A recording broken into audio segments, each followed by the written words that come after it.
stage and just smiling at you. And you guys come in a little tired if you want. I don't even know how far you got. That's why these stores like once a spring, and I try to apologize to my neighbors like the rest of the year. When I started doing these, I only had one person come and really stop. Because I was like, I don't know this person, I gotta navigate people like an hour and a half. What is that?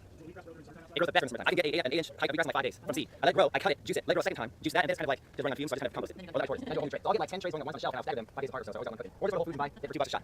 These do it every day. One of the main ways you can really clean your body out is the wheatgrass juice. So you want one of those omega juicers that goes really slow with a powerful motor, and it kind of it's an extreme juice that kind of twists it horizontally. You know what I mean? It has that cone with the spinning guys on it. I think mine's omega 8005J or something. Should we start our class? Yes. That's the intro. And I've been in China for a while in college. I studied Mandarin, and China believe that the goal of longevity is to live a life without sickness and die quick. Right? In America, we do the opposite. Everybody lives kind of sick all the time and dies like really slow, death in the hospital. And we're recording before most busy with you guys, but I'm gonna grab you this time today. So tune in to lunch later on today. I meet couples all the time, and there's never a couple where both are gardeners. There's one person that loves gardening and one person holding them back. So who's the gardener and who's holding them back? See how they came with them just to hold them back. So in the front yard here, about 3 years ago, I chose to grow these bushes. This yellow one's a brittle bush. This one's a wolfberry. This one's a wolfberry. This purple one is a globe mallow. These are all native to the Sonoran Desert. The yellow one is an Indian mallow, and I get them from the Desert Botanical Gardens plant sale or Sing Farms. Sing Farms has some natives as well. We don't get them on Saturdays at Sing Farms. But these have a really important purpose because they are drought tolerant and don't have an irrigation system for them, and they speak a language of bee and butterflies. So if you go to my neighbors who have just a rock front yard, you won't see an abundance of bees and butterflies in their yard. But if you come to mine, just a few steps away, the bees and the butterflies, this is their language, and they'll come into your yard. They'll pollinate your fruit trees and you'll get more food because you spoke their language in front. So I speak a little Mandarin because I studied in college and I still do some lessons, but this is the language of bee. You go to China, you speak the Zhongwen. You go to butterfly and bee, you speak this. So these varieties are pretty good, and the wolfberries and the goji berry family. So each one of these purple flowers in about a month produces a red fruit that's edible. And I do a lot of backpacking in Phoenix starting about now till the fall. And I always see the wolfberries out in the Sonoran Desert, and nobody eats them, even though the bush will be 6 feet tall by 10 feet wide and it's loaded with red fruits. And nobody eats it because everybody's mom scared the crap out of them as kids. They don't eat the red fruit. And then show them that bush shields will be the blue lagoon. Right? And they eat the red berries, right? So if you know what the edible fruits is, the desert is a refrigerator for you. And prickly pear cactus and wolfberries are two really important sources of food. My favorite cactus to grow that's fruiting is the Peruvian apple. See the guys on the border of our property? Those are all grown from one arm, and they're called Peruvian apple, and they're still growing, they're not really big yet. And they produce a big cactus fruit called a tunas or tuna. And it's like dragon fruit on the inside, but it grows in the full sun where dragon fruit needs a little bit of shade here in Phoenix. So if you go to Lowe's, they'll sell you an arm for $50. If you know what a Peruvian apple looks like, you just break an arm off one of the common areas somewhere in town and just bring it to your house. Just don't break mine off because I'll map you. And also, it's kind of fun to talk about where your cactus came from. You know, my father-in-law Lou, he's always told me about this, and now a little bit of him is in my garden always. You know, he's passed on. So we got the Peruvian apple. See my this tree full of sticks right there, just starting to get leaves. You see the green leaves just growing? That's a jujube for second tree on the list. So moringa number 1, jujube number 2, and a fig tree number 3. Fig, any variety grows so well. My baby fig is right here. I have 6 more in the back that are a little bigger. Any variety, I like the brown turkey or the Texas blue giant, who has never had a fig before.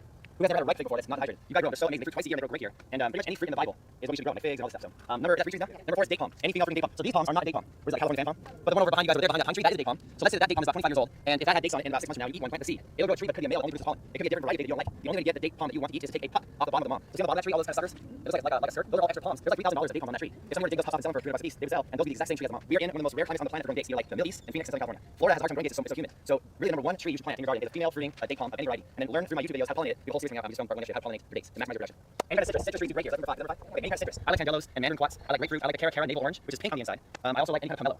And you guys can go to urbanfarm.org. My friend right here from the fruit tree nursery, or Greenfield Citrus Nursery has some good citrus trees. They've been around forever. I just planted this one. When I garden, I try to grow raised beds. A lot of my friends grow in the ground. They think the ground is more Native American style garden. And they think that it keeps the plants cooler in the summertime. But I found that raised beds just look kind of nice if you build like brick or wood or whatever. And you can control the soil better. Grass will stay out better, and you can kind of control like chicken wire on the bottom block rodents. You can put cardboard, sheets of cardboard on the bottom block grass. Oh yes, I like growing raised beds. I just get the redwood fence board from the hardware store. I can build a 6 foot by 3 foot raised bed for like $17. And then the soil to build is like $50. So for $60, $65, I got a raised bed 6 foot by 3 foot. I got 20 plants in there, and it's a lot of fun. If you guys are not yet gardening, start with 1 raised bed this weekend and 1 fruit tree. Then get addicted, and then instead of investing in the stock market, invest in your garden.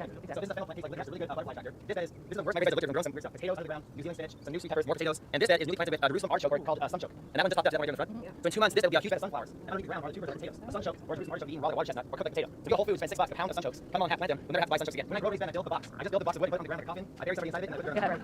Like choose like So what I do for the raised bed is I do a soil mix. I found the year's works best, and it's on this side of this card right here. I think I have the 3 blocks. We just built the waterproof and durable. So if you guys can keep this big in my garden, they can write down my free to do that. So the bottom half of my raised bed is straight compost. My favorite raised bed yet. You may not know what compost is. How do you know what compost is?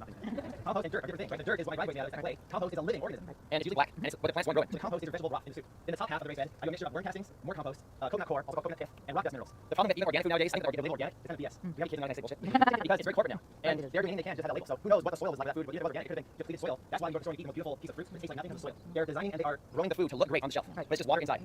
And I really believe that our great grandparents ate a lot better than us. And they're probably beating our arm wrestling because they're strength better too. So the rock dust minerals is really important for your soil because every mineralizing your food. So when you eat out your garden, it's healthier than any organic food from Whole Foods. Make sense? Yes. You just take it and like pepper punch, throw some around the peppers and water it in, and we'll just water into the soil. How many of you are trying to grow food, but you're spending way too much money to produce one tomato? Like $8,000 for the first tomato. That's the learning curve you get. But I promise after your infrastructure is built, gardening becomes very cheap and very easy and very renewable. Because as you keep at it, your soil gets better every year, and you get better as well. So in year 4 and 5, it's easy to grow. If you're in year 1 and 2, stick with it because you'll get better. Like in the martial arts, started white belts, and the only difference between a white belt and a black belt is the white belt did not give up. They might have stuck, they kept with it, it became badass. Like all things, right? Okay. So in the top half is worm castings, coconut coir, compost, and rock dust. The coconut coir just looks like this. Okay, I get this from A&P Nursery. A&P. They're around the local nursery, $10. Remember in the bathroom of your kid, the dinosaur capsule, you put in the bath and they become a foam sponge? This is the same thing for adults. Okay, you put it in a bathtub, nothing to You put it in a bucket or a wheelbarrow, put water on it, and it absorbs the water, becomes a kind of a very like spongy gronium. This doesn't have any nutrition in your plant, just it's able to retain the moisture in the soil. So in Arizona, without this, you're gonna suck. I'm telling you. And with this, you're gonna be much better because of the more consistent moisture level in your soil. But also put worm castings. You guys know Chance O'Leary, he's open today on 32nd Street and Baseline. He has a really good kind called Worm Gold Plus. You can also raise your own worms, like Jim Carrey, Dumb and Dumber. Okay, so I used to do that. I wormed tower for a few years. I've been worm, and now I have so many worms under my wood chips. There's worms everywhere in my yard. So get the worm castings. It looks like coffee grounds, but this is like the wheatgrass juice for your plants. Like that through. Yeah. Okay, so this is like black gold, and there's also some local sources like Vermalove. So far, so get how many fruit trees we have so far on our list? Let's read. What are the 5? Are tree guys all here? Jujube. Now jujube, when they grow the fruit, it's like an apple, and it will dehydrate down on the tree to a red sugary date-like fruit, and it's the consistency of a donut. It's fantastic. It's really amazing. They're so prolific. There's many varieties. I have a lead, a long, I contort it. And usually again, who does not know what a bare root tree is? When you sometimes buy a fruit tree for $20 from nursery, it comes with a stick and that's it. And the roots are hanging off where it's in a pot. It just got put in that pot before you got there. Yeah. That's pretty common. That's okay. lot of my trees came with bare roots, and they wake up for the spring in your soil in your yard. So right now is a good time to plant some fruit trees because they can get established before the liquid magma of Phoenix hits. Okay, I was born in Canada, someday I want to move back here, but now I'm in this hellhole. I'm going to I love Phoenix. I started loving Phoenix a lot more the more I traveled the world because it's so unique here. I love hiking here. You can go to so many different climates, whether you go north or south. It's an amazing state, but I do like where I was born in Whistler and Vancouver. Oh, and so yeah. So if you want to manage to talk to me when I move back to Canada, okay, we'll do that. Let's go back and see if I got around back there and we'll talk about the trees and we'll finish our list of 13 fruit trees. I'll show you how I'm feeding my fruit trees to keep them healthy and grow rapidly even though they're only 6 years old.